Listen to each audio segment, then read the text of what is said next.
Hello साथियों, नमस्कार। Welcome to G chills. मैं हूं जी चिल्स विक्रम। भारत को सुरक्षा परिषद में स्थायी सीट का साथ मिला। स्लोवाकिया ने खोला समर्थन का दरवाजा। ब्रातिस्लावा में जब राष्ट्रपति द्रौपदी मुर्मू ने पारंपरिक ब्रेड एंड सॉल्ट सेरेमनी में हिस्सा लिया, उसी दौरान एक बड़ी कूटनीतिक जीत दर्ज हुई। स्लोवाकिया के राष्ट्रपति पीटर पेलग्रिनी ने अचानक भारत को संयुक्त राष्ट्र सुरक्षा परिषद की स्थायी सदस्यता के लिए खुला समर्थन दे दिया। ये समर्थन तब मिला जब दोनों देशों ने व्यापार और विदेश सेवा के दो अहम समझौते भी किए। राष्ट्रपति मुर्मू ने स्लोवाकिया द्वारा यूक्रेन युद्ध के दौरान भारतीय छात्रों को बचाने में दी गई मदद के लिए धन्यवाद दिया।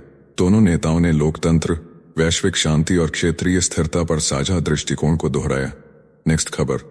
रूस के दरवाजे पर बांग्लादेश की दस्तक, भारत को दरकिनार करने की कोशिश। भारत से जोरदार लॉजिस्टिक झटका मिलने के बाद बांग्लादेशी सेना प्रमुख वकार उज जमान ने मॉस्को में रूस के उप रक्षा मंत्री से मुलाकात की, हथियार निर्माण केंद्रों का दौरा किया और सैन्य सहयोग पर गंभीर चर्चा की। यह वही बांग्लादेश हैं जिन पर सेना के भीतर तख्तापलट की साजिश का आरोप लग चुका है, जिसे भारत ने विफल कर दिया था। अब रूस से सैन्य दोस्ती के बहाने भारत को किनारे लगाने की कोशिश हो रही है। यूनुस चीन से मिलकर लौटे, फिर मोदी से भी मिले और अब जमान रूस की चौखट पर पहुंचे। क्या बांग्लादेश भारत रूस को आमने सामने खड़ा करना चाहता है? यह सैन्य समीकरण एशिया में नया भूचाल ला सकते हैं। नेक्स्ट खबर। ईरानी तेल के साये में भारतीय नाम, अमेरिका ने कसा शिकंजा। अमेरिका ने संयुक्त अरब अमीरात में रहने वाले भारतीय नागरिक जुगविंदर सिंह बरार और भारत की दो कंपनियों पर प्रतिबंध लगा दिया है। आरोप है कि इन्होंने ईरान की शैडो फ्लीट के जरिए अवैध तरीके से तेल ट्रांसफर किया। बरार की कंपनियां ग्लोबल टैंकर और बीएनपी सॉल्यूशंस ने छोटी टैंकर शिप से ईरानी तेल को समुद्र में दूसरी जहाजों तक पहुंचाया। ट्रांसफर के दौरान जहाजों के लोकेशन डाटा को भी फर्जी दिखाया गया। यह तेल मिलाकर कागजी खेल से अंतर्राष्ट्रीय बाजार तक पहुंचाया गया। बरार पर ईरानी सेना और एनआईओसी के लिए काम करने का आरोप है। अमेरिका ने सभी संपत्तियों को फ्रीज करने का आदेश दिया है। मामला अब वैश्विक तेल राजनीति की लपटों में घिर चुका है। नेक्स्ट खबर। अमेरिका का ऑयल गेम, रूस से दूरी भारत की मजबूरी। डोनाल्ड ट्रंप ने तोप चला दी है, लेकिन तेल और गैस को बचा लिया है। भारत पर लगाई गई 27% टैरिफ की मार से क्रूड ऑयल बच गया है, लेकिन ट्रेड बैलेंस बचाने के लिए अब अमेरिका से ज्यादा तेल लेना पड़ेगा। मार्च में अमेरिका से आयात बढ़कर 2,44,000 बैरल प्रतिदिन पहुंच गया, जबकि फरवरी में यह आंकड़ा 1,46,000 था। विशेषज्ञों के मुताबिक भारत को अब रूस से आयात घटाकर अमेरिका को खुश करना होगा। अगर भारत ऐसा नहीं करता तो ट्रंप 50% तक की अतिरिक्त टैरिफ की धमकी दे चुके हैं। रूस और अमेरिका के बीच फंसा भारत, अब ऊर्जा नीति को बैलेंस करने की जंग शुरू हो चुकी है। साथियों, आपसे कोई खबर छूट न जाए, इसलिए नीचे दिए गए कमेंट बॉक्स में हमारे बिजली प्लेलिस्ट को जरूर चेक करें और साथ ही वीडियो पर 500 लाइक कर दें, ताकि हम आपके लिए रोज वीडियो लाते रहे। अगर आपको हमारी वीडियो यूजफुल लगती है तो अपने प्रियजनों के साथ शेयर जरूर करें। नेक्स्ट खबर। भारत बना एप्पल का नया मैन्युफैक्चरिंग हब, फॉक्सकॉन ने डाला 276 करोड़ का दम। ताइवान की दिग्गज कंपनी फॉक्सकॉन ने भारत में एप्पल डिवाइस मैन्युफैक्चरिंग के लिए 276 करोड़ रुपए की नई मशीनरी लगाई है। कंपनी हैदराबाद में इस महीने से एप्पल एयरपॉड्स का उत्पादन भी शुरू करने जा रही है। आईफोन के बाद यह दूसरा बड़ा प्रोडक्ट होगा जो भारत में बनेगा और दुनिया को एक्सपोर्ट किया जाएगा। फॉक्सकॉन भारत में आईफोन प्रोडक्शन को दोगुना करने की तैयारी में है।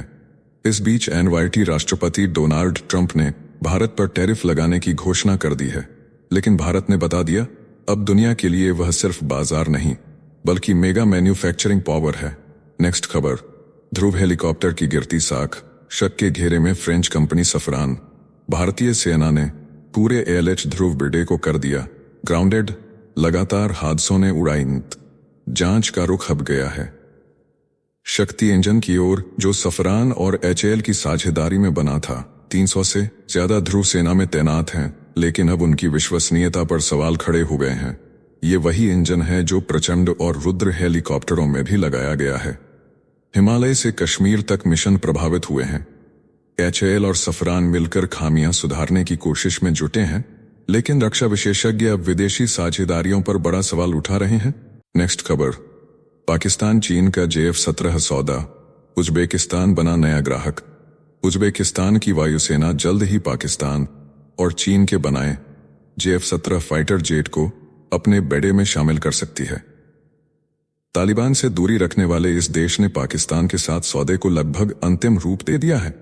चीन ने इस डील को मंजूरी दे अंतिम रूप दे दिया है। उज्बेकिस्तान अब म्यांमार, नाइजीरिया और पाकिस्तान के बाद चौथा ऐसा देश बन सकता है जो JF-17 को ऑपरेट करेगा। हालांकि यह फाइटर जेट म्यांमार में बुरी तरह फेल हो चुका है और पाकिस्तान खुद इसके स्पेयर पार्ट्स के लिए चीन पर निर्भर है। बावजूद इसके उज्बेक पायलट को इसके ट्रेनिंग पर देखा गया है। यह सौदा तालिबान को संतुलन में रखने की एक रणनीति भी मानी जा रही है। नेक्स्ट खबर, नेपाल में भारत का मेगा धमाका, 625 मिलियन नेपाली रुपए की सौगात। भारत और नेपाल ने मिलकर 10 समझौतों पर किए दस्तखत, शिक्षा, स्वास्थ्य और संस्कृति को नई उड़ान देने के लिए। 625 मिलियन नेपाली रुपए की सहायता से भारत बनाएगा 3 स्कूल, 2 स्वास्थ्य केंद्र, 1 मठ और 1 लाइब्रेरी। यह हाई इम्पैक्ट कम्युनिटी प्रोजेक्ट्स अब नेपाल की जनता को मिलेंगे भारतीय सहयोग से। 2003 से अब तक 495 से अधिक प्रोजेक्ट पूरे कर चुका है भारत। ये साझेदारी नहीं, दिलों का जुड़ाव है जो हिमालय से हिंद महासागर तक फैला है। नेक्स्ट खबर, बांग्लादेश बना ड्रैगन का रनवे, भारत के खिलाफ पूरा हुआ स्ट्रिंग ऑफ पर्ल्स। चीन अब बांग्लादेश के लालमोनेरहाट में बना रहा है एयरबेस जो सिलीगुड़ी कॉरिडोर के बेहद करीब है। यह वही कॉरिडोर है जो भारत को उसके उत्तर पूर्व से जोड़ता है। मोहम्मद यूनुस की अगुवाई वाली अस्थायी सरकार ने चीन को यह न्योता देकर साफ कर दिया है कि बांग्लादेश अब भारत की सुरक्षा से नहीं डरता। चीन का स्ट्रिंग ऑफ पर्ल्स अब पाकिस्तान के ग्वादर, श्रीलंका के हम्बनटोटा, म्यांमार के क्योकप्री और अब बांग्लादेश के एयरबेस तक पूरा हो चुका है। भारत अब चारों तरफ से घेरे में है। चीन अब सिर्फ समंदर नहीं, भारत की जमीन तक निगरानी करेगा। यह खेल सिर्फ एयरबेस नहीं, एक रणनीतिक जाल है। भारत को अब तुरंत प्रोएक्टिव रणनीति अपनानी होगी, नहीं तो पूर्व का दरवाजा चुपचाप बंद हो जाएगा। नेक्स्ट खबर, भारत के under water nuclear game plan में आया भूचाल, S-5 सबमरीन कॉम्प्लेक्स तैयार। भारत ने समंदर के सीने पर दुनिया को चौंकाने वाला धमाका कर दिया है। कोचीन शिपयार्ड के पास बना भारत का नया S-5 class submarine manufacturing complex अब पूरी तरह तैयार है। 13,000 टन की पनडुब्बियों के निर्माण की ताकत रखने वाला ये मेगा यार्ड एक साथ 3 न्यूक्लियर सबमरीन बना सकता है। ये सबमरीन के 6,000 टन वाले अरिहंत क्लास से करीब 2 गुना भारी होंगे। बार्क का 190 मेगावाट रिएक्टर और के 6 मिसाइलों के साथ भारत अब चीन के टाइप 094 को सीधे चुनौती देने जा रहा है। ये भारत के समुद्री परमाणु त्रिकोण की सबसे खतरनाक चाल बन रही है। नेक्स्ट खबर, पाकिस्तान की फौज में मेजर बना हिंदुस्तान का ब्लैक टाइगर। वो थिएटर करता था, रॉ ने देखा और इतिहास बदल गया। नाम रखा गया नबी अहमद शाकिर। हुआ खतना पढ़ाई की पाकिस्तान की लॉ यूनिवर्सिटी से और पहुंच गया पाकिस्तान की फौज में मेजर बनकर। शादी की, बेटी हुई और इधर रॉ को देता रहा दुश्मन की पल पल की खबर। इंदिरा गांधी ने दिया ब्लैक टाइगर का खिताब, मगर एक जासूस की गलती ने खोल दिया राज। पकड़ लिए गए कौशिक, जेल में रखकर पाकिस्तान ने तोड़ा, मगर ब्लैक टाइगर कभी नहीं झुका। 2001 में दिल का दौरा पड़ा और पाकिस्तान की जेल में हमेशा के लिए सो गया हिंदुस्तान का सच्चा हीरो। नेक्स्ट खबर, रॉबर्ट कियोसाकी का अलर्ट, मंदी आ चुकी है। अब वक्त है वॉल स्ट्रीट से बाहर सोचने का। रिच डैड पुअर डैड के लेखक रॉबर्ट कियोसाकी ने चेतावनी दी है कि अमेरिका मंदी में जा चुका है। उनका दावा है कि वे 2012 से इस खतरे को लेकर आगाह करते आ रहे हैं। उन्होंने कहा कि अब सबसे समझदारी भरा निवेश खुद की शिक्षा में है, न कि स्टॉक्स में। उन्होंने बताया कि स्कूल सिस्टम हमें गलती से डराता है, जिससे लोग फाइनेंशियल आजादी से दूर रह जाते हैं। कियोसाकी ने सुझाव दिया कि रियल एस्टेट, गोल्ड, सिल्वर और बिटकॉइन जैसे विकल्प ज्यादा सुरक्षित हैं। उनका कहना है मंदी आएगी ही, पर इसका असर आपको अमीर बनाएगा या गरीब, यह फैसला अब आपके हाथ में है। नेक्स्ट खबर, राखीन की आग से दूरी बना रहा बांग्लादेश, अमेरिका की अपील भी बेअसर। बांग्लादेश आर्मी चीफ वाकरुज़्ज़मान ने म्यांमार के राखीन राज्य में सैन्य मदद से साफ इनकार कर दिया है। अमेरिकी सेनाधिकारियों ने बांग्लादेश से अराकान आर्मी की सप्लाई लाइन खुली रखने की मांग की थी, लेकिन जनरल जमन ने कोई ठोस वादा नहीं किया।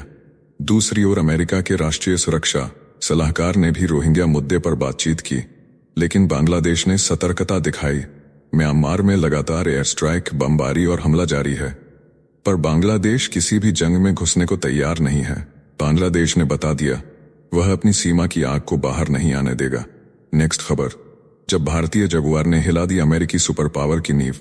साल 1988 अरब सागर के ऊपर उड़ान भरते भारतीय जगुआर ने अमेरिकी एयरक्राफ्ट कैरियर यूएसएस निमित्ज पर हमला करने की स्थिति बना दी थी। नंबर 6 स्क्वाड्रन ड्रैगन्स के फाइटर जेट ने समंदर के 100 फीट नीचे उड़कर अमेरिकियों को चौंका दिया। सुपर पावर अमेरिका को तब एहसास हुआ कि भारत अब आंखों में आंखें डाल सकता है। बिना एक भी गोली चलाए भारत ने अमेरिका को ट्रैक कर दिखाया कि उसकी रक्षा कवच में भी सेंध लग सकती है। जगुआर की यह समुद्री चाल एक स्ट्राइक थी। अमेरिका ने तुरंत संपर्क कर पूछा, अपनी पहचान बताओ, और भारत ने बता दिया, हम अब सिर झुकाने वाले नहीं, आंख दिखाने वाले बन चुके हैं। ये भारत की शक्ति का ऐलान था। हवा में उल्टी हुई चेतावनी। नेक्स्ट खबर, विदेश जाने का सपना अब और महंगा। इंग्लैंड और ऑस्ट्रेलिया ने वीजा फीस में 13% की बेतहाशा बढ़ोतरी कर दी है। अब 6 महीने का विजिटर वीजा 14,000 रुपए, 2 साल का 52,000 और 10 साल का 1,16,000 रुपए में मिलेगा। स्टूडेंट और स्किल्ड वर्कर वीजा पर भी बड़ा असर पड़ा है। ऑस्ट्रेलिया की यूनिवर्सिटी में फीस 7% तक बढ़ी है। मेलबर्न यूनिवर्सिटी में इंजीनियरिंग 30 लाख रुपए सालाना और मेडिसिन की पढ़ाई 60 लाख तक पहुंच गई है। अंतर्राष्ट्रीय छात्रों को अब अपनी जेबें और दिल मजबूत करने होंगे। सपनों के देश अब और दूर हो गए हैं। नेक्स्ट खबर, बादलों से ऊपर दौड़ेगी चीन की रफ्तार, दुनिया का सबसे ऊंचा पुल तैयार। चीन ने फिर दिखाया इंजीनियरिंग का कमाल। हुआजियांग ग्रैंड कैनियन ब्रिज अब बनकर तैयार है, जो पेरिस के एफिल टावर से 2 गुना और लंदन के गोल्डन गेट से 9 गुना ऊंचा है। यह पुल बेईपन नदी से 2050 फीट ऊपर बना है और इसकी लंबाई 2.9 किलोमीटर है। पुल के साथ चलते हैं बादल और उस पर दौड़ेंगी गाड़ियां। पुल का वजन 22,000 टन है, जो एफिल टावर से 3 गुना ज्यादा है। चीन पहले से दुनिया का सबसे ऊंचा पुल बना चुका है। अब वह अपना ही रिकॉर्ड तोड़ने को तैयार है।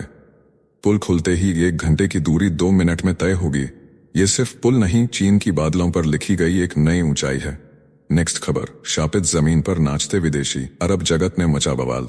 सऊदी अरब के रेगिस्तान में बसा अल-उला शहर, जिसे पैगंबर मोहम्मद ने शापित बताया था, अब एक खुले नाइट क्लब में बदल गया है। हिजरा की वही जमीन जहां कभी अल्लाह का कहर बरपा था, आज वहां अंग्रेजी म्यूजिक पर कैबरे हो रहा है। विदेशी लड़कियां जश्न मना रही हैं, नशा परोसा जा रहा है और बेदीन संस्कृति का तमाशा चल रहा है। क्राउन प्रिंस मोहम्मद बिन सलमान की टूरिज्म नीति के तहत यह बैन तोड़ा गया है। अरब संस्कृति को रौंदते इस क्लब पर सऊदी के कट्टर मुसलमान भड़क गए हैं और सोशल मीडिया पर जमकर गुस्सा फूट रहा है। नेक्स्ट खबर, जुलाई में महासुनामी की चेतावनी, जापान की नई बाबा वांडा ने डराया विश्व।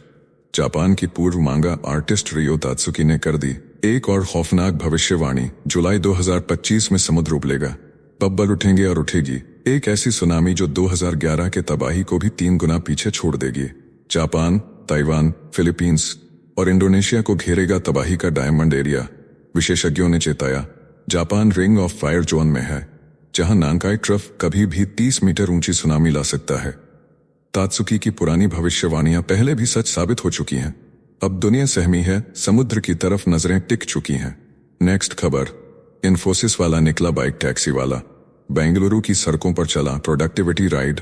बेंगलुरु की ट्रैफिक में फंसे लोग उस वक्त चौंक गए जब एक इन्फोसिस कर्मचारी बाइक टैक्सी राइडर बनकर सामने आया। कॉन्ट्रैक्ट मैनेजमेंट टीम में काम करने वाला ये प्रोफेशनल वीकेंड पर बाइक टैक्सी चलाता है, वो भी पैसों के लिए नहीं, बल्कि सोशल मीडिया की स्क्रॉलिंग से बचकर खुद को प्रोडक्टिव रखने के लिए। लिंक्डइन पर वायरल हुए इस किस्से ने हजारों दिलों को छू लिया है। बेंगलुरु में अब ये नया ट्रेंड बन गया है, जहां कॉर्पोरेट बंदे गिग इकोनॉमी में उतरकर इंसान से इंसान का कनेक्शन ढूंढ रहे हैं। ये कहानी है बोरियत को क्रिएटिविटी में बदलने की। नेक्स्ट खबर, दिल्ली में सपनों का घर बना मिडिल क्लास का दुश्मन। दिल्ली की रियल एस्टेट मंडी में मिडिल क्लास की कमर टूट गई है। ईस्ट दिल्ली के 3 BHK फ्लैट 18 लाख से शुरू होकर साउथ दिल्ली के CR पार्क में 4 करोड़ 50 लाख तक पहुंच चुके हैं। नॉर्थ दिल्ली के मॉडल टाउन में 2.5 करोड़ का 3 BHK मिल रहा है। एक रेडिट यूजर ने दुखड़ा रोते हुए लिखा, 2 करोड़ की पुश्तैनी प्रॉपर्टी होने के बावजूद 1 करोड़ का लोन लेना पड़ेगा। काले धन से फूली इस मंडी में ना सरकार काबू पा रही है, ना आम आदमी चैन से घर खरीद पा रहा है। सपनों की दिल्ली अब करोड़ों की नींव पर टिक चुकी है, जहां मिडिल क्लास बस किराएदार बनकर रह गया है। नेक्स्ट खबर, भारत ने प्रिंटर से बना आलीशान विला, देखती रह गई दुनिया। पुणे में तैयार हुआ भारत का पहला 3D प्रिंटेड विला, जिसने इंटरनेट पर मचा दी है सनसनी। गॉडरेज प्रॉपर्टीज और चेन्नई की स्टार्टअप त्वस्ता इंजीनियरिंग ने मिलकर मात्र 4 महीने में बना दिया यह 2038 वर्ग फुट का चमत्कारी घर। यह घर ईंट पत्थर से नहीं बल्कि प्रिंटर से बना है। मोटे 3D प्रिंटर ने कंक्रीट की लेयर पर लेयर चढ़ाकर बनाई दीवारें, जिनके बीच की जगह में फिट हुए वायर, पाइप और डक्ट्स। शानदार लिविंग एरिया और 2 बेडरूम वाला यह घर एक साथ इनोवेशन और आर्किटेक्चर की मिसाल है। दुनिया कह रही है यह टेक्नोलॉजी नहीं, आने वाला कल है। नेक्स्ट खबर, गुड़गांव में बिल्डर घोटाला, 9 साल बाद भी अधूरा सपना। 9 साल बाद भी अधूरा सपना। 9 साल बीत गए, करोड़ों जमा हुए, पर घर अब भी अधूरा है। गुड़गांव के सेक्टर 89 में ग्रीनोपोलिस प्रोजेक्ट के नाम पर 3C शेल्टर्स प्राइवेट लिमिटेड ने 873 करोड़ रुपए वसूले, मगर प्रोजेक्ट अभी भी अधूरा पड़ा है। प्रवर्तन निदेशालय ने नर्मल सिंह और विदुर भारद्वाज समेत प्रमोटर्स की 395 करोड़ की संपत्ति जब्त कर ली है। जांच में सामने आया कि 300 करोड़ से ज्यादा की राशि ग्रुप कंपनियों और शेल कंपनियों में ट्रांसफर की गई। सस्ते में रिश्तेदारों को फ्लैट बेचे गए। कंपनी अब दिवालिया हो चुकी है और सैकड़ों होम बायर्स सड़क पर हैं। मामला बना है भारत के रियल एस्टेट इतिहास का सबसे बड़ा धोखा। तो चलिए जीचल्स विक्रम को इजाजत दीजिए, फिर मिलते हैं एक और नई अपडेट के साथ। तब तक आप हमारे बिजली प्लेलिस्ट को देख सकते हैं, जिसका लिंक नीचे कमेंट बॉक्स में दिया गया है। इसके साथ ही अगर आप रोज सुबह शाम हमारे फास्ट न्यूज अपडेट को नियमित रूप से रोज देखना चाहते हैं तो इस वीडियो को लाइक करके जीचल्स चैनल को सब्सक्राइब करके बेल नोटिफिकेशन ऑन कर लें। धन्यवाद।